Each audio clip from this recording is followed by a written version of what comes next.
नमस्ते, यहाँहरूलाई मेरो नेपाली किचनमा स्वागत छ। आज म यहाँहरूमाझ मोमोको झोल अचारको रेसिपी लिएर आएकी छु। यसरी बनाएको झोल अचारको स्वाद चाहिँ एकदमै मिठो हुन्छ र मोमोको झोल अचारको लागि धेरैजनाले मलाई रिक्वेस्ट पनि गर्नुभएको थियो। आशा छ यो भिडियोले उहाँहरूलाई हेल्प गर्नेछ। आउनुहोस् बनाउन सुरु गरौँ है त।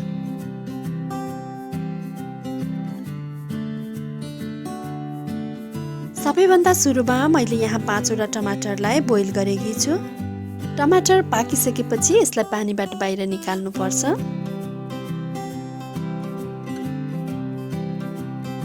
र केही बेर सेलाइसकेपछि मैले यो टमाटरको बोक्राहरूलाई सबै निकाल्दैछु।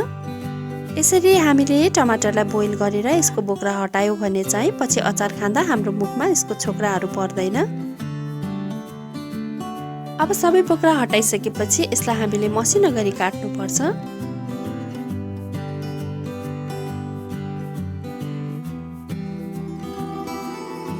अब चाहिँ मैले ग्यासमा एउटा प्यानलाई तताइसकेकी छु। अब म यसमा ठुलो चम्चाको 2 चम्चा सेतो तिललाई राख्दैछु। यसरी नै 2 चम्चा आलसलाई पनि मैले यहाँ राखेँ र केही टिमुरलाई पनि मैले यहाँ राखेँ। अब यसलाई हामीले केही बेर भुट्नुपर्छ।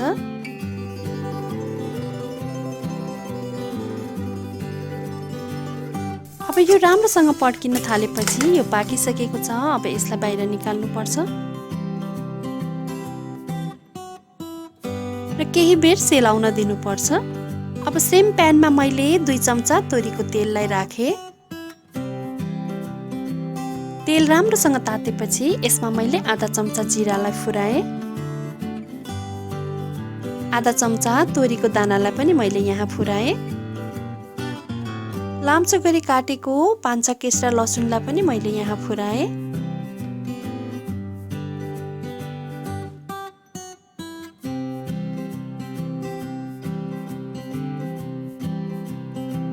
अब एकैछिन लसुनलाई फ्राई गरिसकेपछि मैले यसमा काटेको हरियो खुर्सानीलाई पनि राखेँ।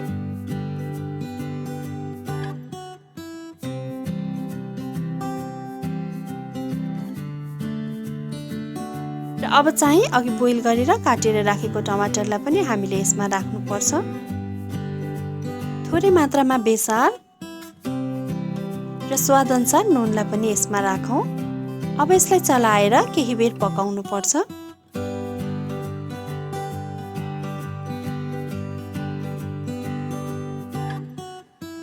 अब बेला बेला चलाउँदै हामीले यसलाई 7 मिनेट जति पकाउनुपर्छ।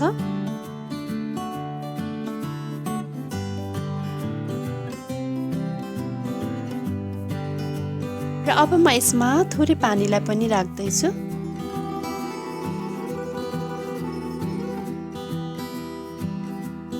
र अब यो अचार राम्रोसँग उम्लिसकेपछि म यसमा हरियो धनिया पत्तालाई पनि राख्दैछु र ग्यासको फ्लेमलाई पनि अफ गरिदिन्छु। र अघि भुटेर राखेको तिल, आलस र टिमुरलाई पनि मैले यहाँ पिसिसकेकी छु। अब म यसलाई पनि यो अचारमा राख्दैछु र आधा कागतीको रसलाई पनि म यसमा निचोड्दैछु। अब एकपटक चलाएर यसलाई हल्का सेलाउन दिनुपर्छ।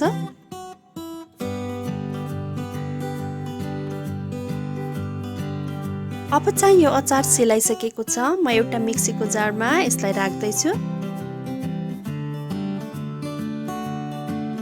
अब चाहिँ म यसमा उमालेर सेलाएको पानीलाई पनि राख्दैछु। हामीले मोमोको झोल अचारको लागि चाहिँ कत्तिको बाक्लो अथवा पातलो अचार खाने हो त्यही अचार पानी राख्न सक्छौँ। अब यसलाई मिक्सीमा राखेर पिस्नुपर्छ।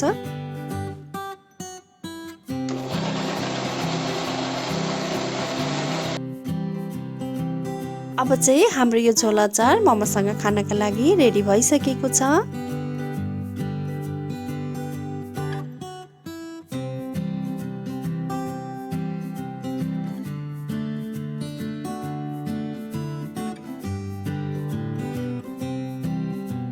अब मैले यहाँ तातो मोमोसँग यो झोल अचारलाई राखेर सर्भ गर्दैछु।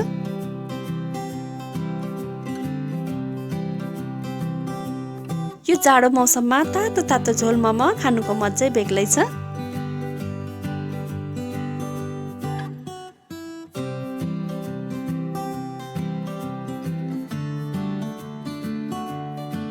र यसरी बनाएको मोमोको झोल अचार चाहिँ एकदमै मिठो हुनुको साथसाथै मुखमा यसको कुनै पनि छोक्रा आउँदैन र एकदमै राम्रो पनि बन्छ।